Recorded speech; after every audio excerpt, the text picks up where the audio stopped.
anh đã thể hiện phải sống sao mi là sang bột tí sản nôm na và ngã trái vi cái ai chuan bắt thiên bể lại hi mắng đến lòng ta ra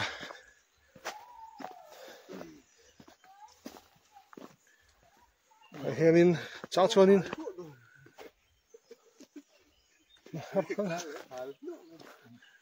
hết lại công trùm sát cắt lại đủ thao đắp lại mà hay hi à nó phồng em hay hi bol dar nó phá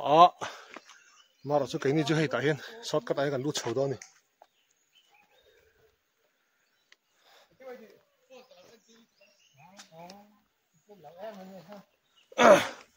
cũng đây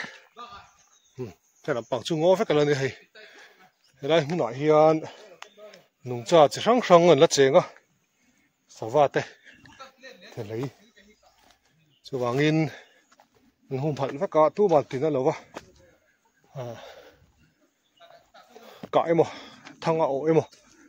họ thì là vin hôm phận các tủ in để quý tiền so mà nè em so các bạn lút chầu mấy cả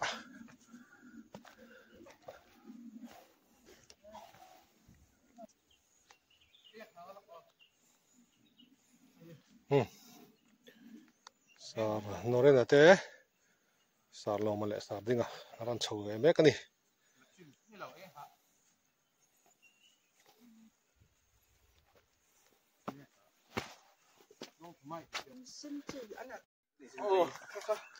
chẳng nhang con công chân về bỏ nó có lâu cần phải phê là ngay đâu này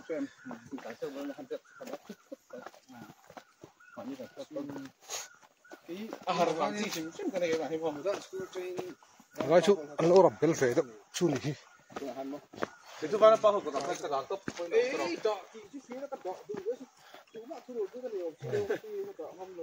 sekolah kan dah kecuali bisa akhirnya tak silawa dia kan pedon kanin ketlai chính đủ bạc cồn thì hay mixer tên lâu đó chỉ mình mixer thuộc khâu hoàn toàn được tắc này số waiting set số lại số nôm đó số tại sao con trộn thu em tại sao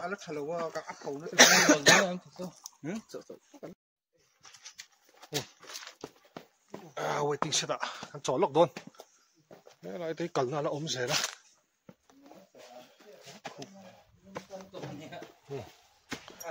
khải à giờ đầu chuyên về hết tiền khi nó chọc bởi thì năm đang xuống nuôi cho đi vác cái nấm lợn mình sau ta xuống nuôi thâu đi cái nấm cái tiếng cái xuống nuôi con tàu sang trên vòng hiên cái sản phẩm đất cái này câu chuyện thế hiên sau khi nó có sau lại sau đó sẽ nấm rồi có sau lại sau nó bảy bảy chuyện đi là chả mấy tuổi hiên nè không tạo kho quá thì hiên giờ đầu đó hết rồi sao tiếng Anh hay charcoal phải là mày anh charcoal mong thấy là hiện hal tăng là trắng thì gì đâu đó còn là mình dấu bị bụi ta hít cái sản thảo ngay tiếng cô gọi hiện gì đâu đó thấy là hít với thì sự nhiều thấp mấy này chúng ta bỏ hết tiền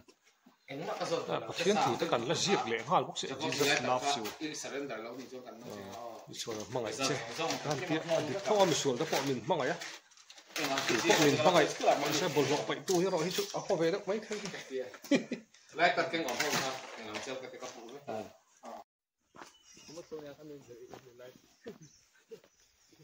cái lại chân tại cái lại kiến sốt cả tàu ôm á sốt cả lại cái lụt trầu lên à college Anthony cycle ta rồi abak school về không phải in phala mi nang mani in ta mi in quang cái ní để bỏ hi khá xịt chi đâu anh em à cái mail này zero về sáu tên ngâm nữa thôi gót khai trong cái mình tên mình mấy tên thôi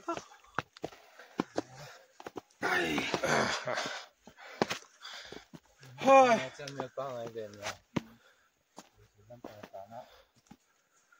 chế nở vẽ anh phải lẽ loi thôi chứ lúc vượt ra thì nè rễ tao hi lẩu lum lắmเลยsát cái tảng cái lạ con cần bỏ chỗ lại thôi chứ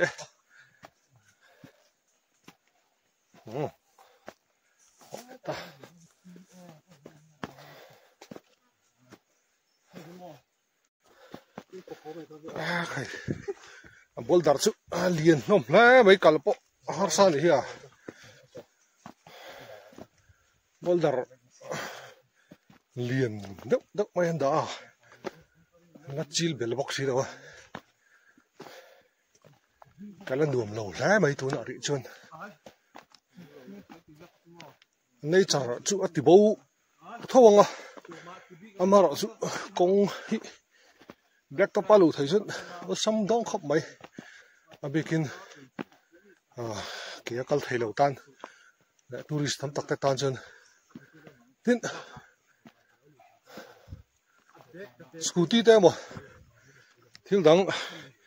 hai giờ thấy đã sẽ là khá lệ rồi mất tầng thì có cái tuổi mấy tôi sống cái tập hai giờ sầu xe chân hốt tạ parking na hơn đã lệ mấy sẽ là anh có tu khẩu mình chả đâu thiếu mấy mà đi private ta đủ đốt là lũ ngót ai chưa nên sum lọ nào hay chả đâu thiếu mấy phiền đó là xíu ton ton thì chịu hay thiên cung trâu mấy mà họ chịu hay làm ship này bốc à thiên cung liền tao ấm lầu lá mày thiên tôi thì lệch đựng phát cái này mày ạ hay chẳng phải chỉ có xe là van úp view tao mới thế thiên cái gì cái pon thế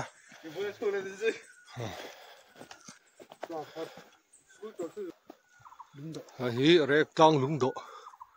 kan chir chin o kan zu manga zoram khovela rek khommi ming tha te choi moi na helam hen lung do so na mà ní lo gan hòn kha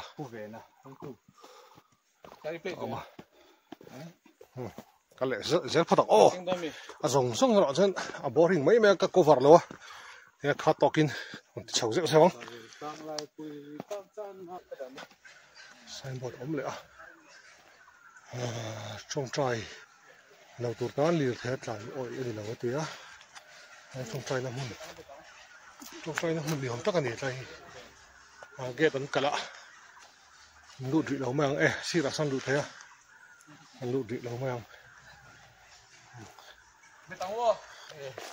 tùy phút thì hư bẹ chi lậu chi lậu pick up around sau tùy phút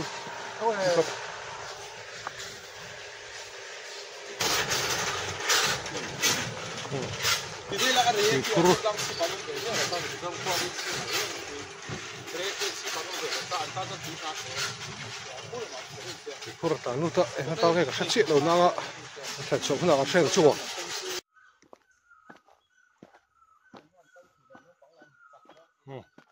công hi kan mong ken ala chha warin khop mai bell box hi lo an la chil bell box hi lo ball dar hi an dar ring gota kan lan nuam lo khop mai tu na ri tak phai chun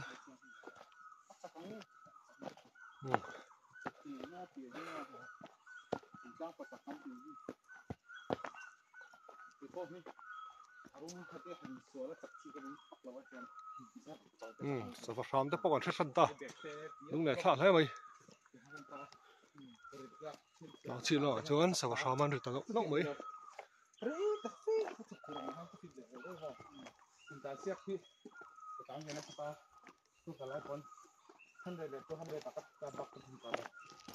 hắn đây ta hắn mò cái xe này thì hắn thấy rồi em bắt chào em Hey guys subscribe and like and share chỉnh ơi tía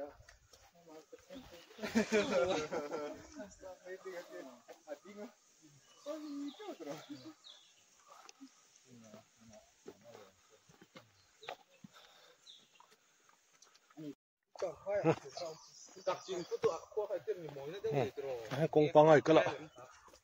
số cái tên lụt sầu lạnh các sĩ lãng khóc mấy các sầu chết bệnh đâu ngày mấy mà nó bút từ trước mà cho nên qua thang đó nên cho nên valley lâu đấy valley bút đang qua chỉ valley dần dần dần tục đâu mình thảo mình hết à rồi thì hiền petrol cũng sử dụng chắc hẳn rồi scooty một bay cái màu đen tao làm xe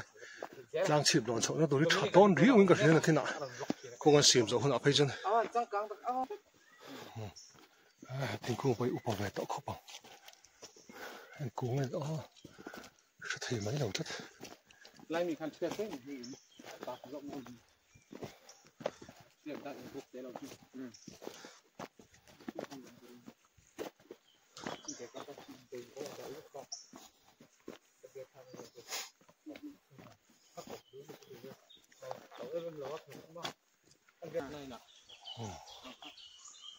nó sẽ khám thế mỗi lá mày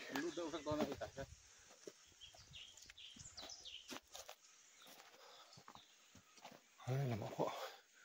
ngồi nó hồn về là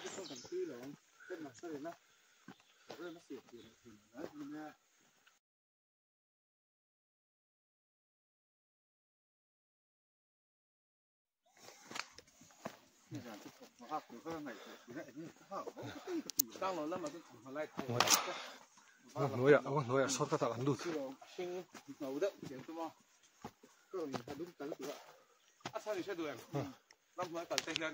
roi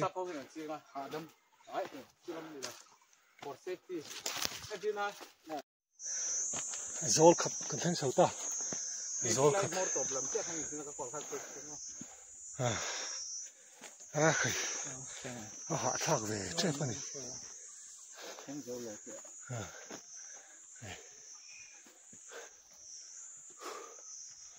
nổm lá bay này đang chìm mua lại cả lon chổi đó kì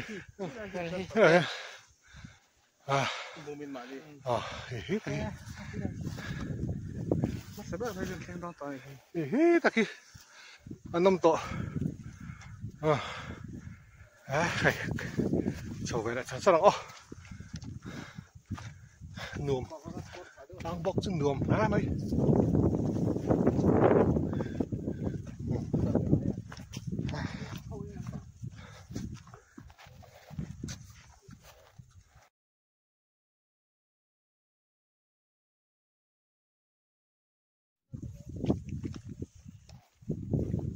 lại bữa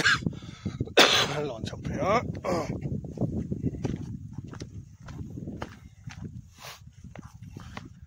làm bằng hít chữ cả chỉ là bùng tục khu tao thì mày khu tao là tục khu lạc phải ống tao cái gì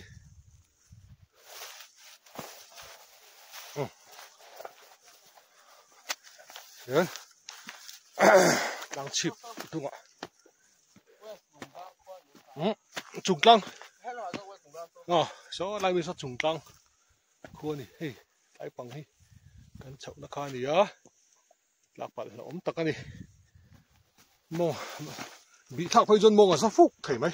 cái tặc hiến chúm riêng một chuối mày à hey bỏ đồ kỵ thiêng liên tục là vào riêng một chuối mày à thì là chuyện là chân lâu anh hẳn lâu nó khu bọn mới thế lâu anh hẳn lâu tao mày sao số lại bỏ số buộc chọc chọc mà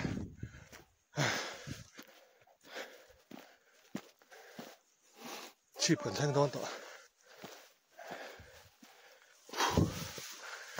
lúng tầng này mấy hey hi rau bội thun này mà anh ta bụi chín lẩu về khăn đen xin lóc là sao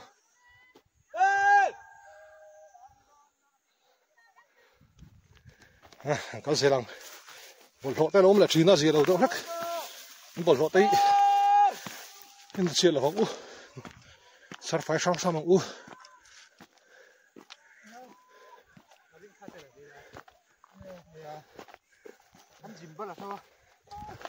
Cái lóc ấy. Than là xe. Cái chú còn lâu nữa chút đó ha. Lại bùng thả đâu quỷ xí ta